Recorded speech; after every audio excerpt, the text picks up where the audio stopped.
안녕하세요. 뉴스에선 전부 다 말해주지 않는 부동산의 비하인드를 알려드립니다. 뉴말부입니다. 여러분, 구정 연휴 잘 보내고 계신가요? 이번처럼 연휴가 길면 가족들 뿐만 아니라 옛 친구들, 고향 동창들도 모이게 되는데요. 자연스레 이런저런 세상 돌아가는 얘기도 하다 보면 부동산 이야기도 빠지지 않고 나오게 됩니다. 예전에 같은 동네에 살던 A는 요즘 어느 동네에 산다더라. B가 살던 집은 재건축이 됐대. C는 아예 임대사업자라고 하던데. 이런저런 얘기를 듣고 나면 마음이 괜시리 뒤숭숭해지죠. 그래서 올해는 내 집 마련을 해볼까? 아니면 갈아타기를 해볼까? 인구가 줄어든다고 하는데 집을 내놔야 하나? 다양한 생각들이 몰려옵니다. 누군가는 집값이 떨어진다고 하고 다른 누군가는 오른다고 하고 혼란스럽기만 하죠. 오늘 영상을 끝까지 시청하시는 분들은 부동산 시장에 있는 데이터들을 어떻게 해석해야 하는지, 그리고 현재 부동산 시장을 둘러싼 환경이 앞으로 어떻게 바뀔 것인지, 이러한 게 어떠한 결과를 만들어낼 것인지를 알려드리려고 합니다. 끝까지 많은 시청 부탁드리고요. 자, 그럼 오늘의 주제 본격적으로 시작합니다. 가장 먼저 서울 아파트 시장이 정확히 어떤 상황에 있는지 명확한 데이터를 통해서 알려드리겠습니다. 이건 한국부동산원이 설 연휴를 앞두고 발표한 1월 셋째 주 기준 서울 아파트 매매 가격인데요. 서울 아파트 매매 가격은 0%의 변동률로 보합세를 계속해서 이어갔습니다. 서울 아파트 매매가는 12월 마지막 주 이후로 4주 연속 제자리 걸음을 하고 있는데요. 이는 진작에 하락세로 접어든 지방과 함께 12월 넷째 주부터 하락세로 접어든 수도권에 비해서 하방 지지선이 단단하다는 걸 보여주는 겁니다. 눈치 보기 장세가 이어지면서 거래량도 메말라가고 있습니다. 지금 보시는 그래프는 서울 부동산 정보 광장에서 가져온 서울 아파트 거래량 지표인데요.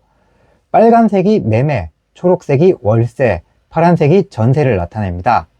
여기서 빨간색, 매매량은 지난해 7월 9,219건에서 9월부터는 3,000건대로 3분의 1 토막이 난 수준을 이어가고 있습니다. 거래가 이루어지지 않으니 매물량은 점점 쌓여가고 있는데요. 부동산 빅데이터 플랫폼 아실에 따르면 1월 26일 기준 서울 아파트 매물은 8만 9,060건을 기록했습니다. 집값 상승세가 뜨겁던 작년 8월 대비 1만 2천 건 가량 늘어난 것으로 약 14% 정도가 늘어난 거죠. 거래는 끊기고 매물은 쌓여만 가고 있으니 이걸 보고 일각에선 앞으로 집값이 폭락할 것이라는 주장들도 나옵니다. 시장에 매물이 늘어나다 보면 결국 마음이 급한 사람들이 집을 싸게 내놓을 거고, 그렇게 집주인들 간에 할인 경쟁이 붙어서 대폭락이 시작된다는 거죠. 나름대로 그럴듯해 보이는 말이기도 합니다. 하지만 데이터를 가만히 뜯어보면 그렇지 않다는 걸 명확히 알 수 있습니다. 이건 한국부동산원이 발표한 1월 셋째 주 기준 주요 자치구의 누계 상승률을 비교한 겁니다. 서울 내에서도 대표적인 상급지로 꼽히는 강남 3구와 마용성, 하급지로 꼽히는 일명 노도강, 금관구를 가져와 봤는데요. 서울 전체가 0%의 보합을 이어가는 와중에도 상급지는 그 폭이 줄어들긴 했지만 여전히 상승 흐름을 이어가고 있는 중입니다. 반면 하급지는 일제히 마이너스가 돼버린 상태거든요. 이건 사람들의 선호도에 따라서 서울 내에서도 양극화가 진행되고 있다는 건데요. 호재가 없는 지역, 나홀로 아파트, 재건축이 어려운 구축단지 등에서는 조정이 강하게 이루어지고 있지만 누구나 살고 싶은 집, 사고 싶은 집은 계속해서 집값이 오르고 있는 중이라는 겁니다. 실제로 똘똘한 지역, 유명 아파트에서는 매물이 많든 적든 신고가 거래가 터지고 있습니다. 단군 이래 최대 단지죠. 강동구 둔촌 주공을 재건축한 올림픽 파크 포레온입니다. 전체 세대수가 1만 2천 세대인데 매매로 나온 매물이 1238개, 1200개가 넘는 매물이 나왔습니다. 와, 팔려고 하는 사람들이 이렇게나 많고 매물이 쌓여 있다 보니까 집값이 당연히 떨어지고 있는 게 맞겠죠? 어디 한번 볼까요? 지금 보시는 이 빨간 점들은 2023년 1월부터 현재까지 올림픽 파크 포레온의 국민평형인 전용 84 타입의 실거래 내역들을 보여주는 겁니다. 여러분들이 보시기엔 어떠한 것 같은가요? 추세를 보면 집값이 꾸준한 우상향을 하고 있다는 걸 잘 알 수 있습니다. 매물은 갈수록 늘어나고 있는데 신고가는 계속해서 터지고 있는 상황입니다. 지난달 전용 84 타입에서는 27억 원의 신고가 거래가 나왔고요. 올해 들어서도 전용 109 타입에서 31억 원의 신고가 거래가 찍혔습니다. 다른 사례도 한번 찾아볼까요? 대표적인 서울의 부촌인 서울 반포동의 대장아파트 레미안 원베일리입니다.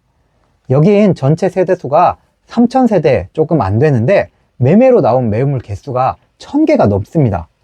전체 3분의 1이 매물로 나와버렸으니까 여긴 집주인들이 너나 할 것 없이 어떻게든 집을 팔기 위해 할인 경쟁을 펼치고 있겠죠.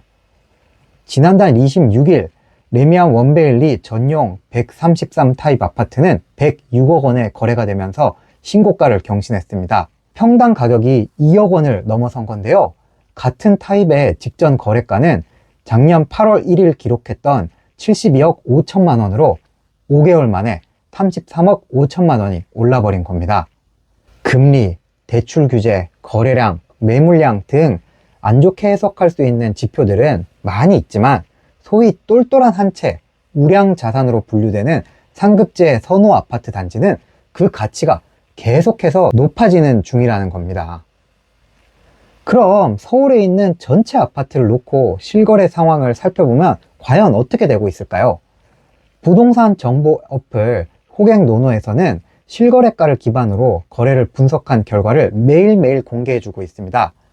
여기서 보시는 데이터에 따르면 서울 지역은 여전히 상승 거래가 하락 거래보다 더 많다는 것을 알 수가 있습니다. 비상계엄 사태가 터지고 탄핵 정국, 원달러 환율이 급등하는 와중에서도 이러한 추세는 변함이 없었다는 거죠. 많은 분들이 뉴스에 노출되는 기사 제목, 일부 사례들만 보고 부동산 시장을 대충 판단하는 경향이 있는데요. 특히 지금처럼 거래량이 현저히 줄어든 상황에서는 이런 식의 판단을 내리는 건 시장을 완전히 오판하게 되어버릴 위험성이 매우 높으니까 반드시 유의해 두시길 바랍니다. 제가 지금까지 여러분들한테 보여드렸던 데이터들은 제가 현직 기자이기 때문에 별도로 구할 수 있었던 데이터가 아니라 누구에게나 열려있는 오픈된 데이터들로만 보여드린 겁니다. 여러분들도 조금만 손품을 팔면 정확한 팩트를 확인하실 수 있다는 점 알아두시고요. 자, 그럼 구정 이후에 서울 아파트 시장은 과연 어떻게 될 건가요? 지금부터는 구정 이후에 서울 아파트 시장에 찾아올 변화에 대해서 알려드리겠습니다.